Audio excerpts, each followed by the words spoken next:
So I decided to run for office when I realized that my elected officials were not representing my values. I felt as though um, you know, they weren't focused on the same things I was focused on. And I've always been an advocate for human rights and women's rights. And um, I thought that there needed to be more of an emphasis on community building.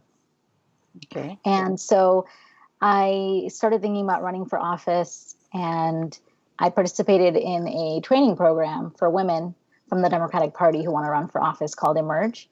And that really set me on my way. I think for minorities and women, formal training and mentorship programs are very helpful because we might not have those natural networks of our parents or our family having been in politics or whatever field that we're interested in.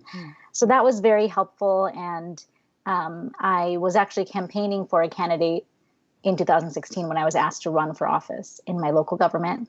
And I decided to take up the plunge and do it because, I can't expect other people to do this if I don't do it myself. And the representation of women in politics is very low in the United States. We rank 75th in the world for women's representation. 75th, you said? Yes. Oh, okay. Yeah. So we have a long way to go. So I ran in 2016. I did not win. I had a write-in campaign. And then I ran in 2017 and I won my seat on the local government.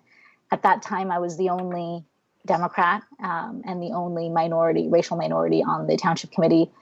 Then the next year, we won 2 more seats and I was selected as mayor in 2019. And then this year, I was selected as mayor again. So, that was my path. And I'm glad that I could represent a different perspective. In New Jersey, we have 565 municipalities, and I believe we only have 89 women mayors. So even just getting women representation is tough. And beyond that, women of color is an even smaller group. Oh, wow. That's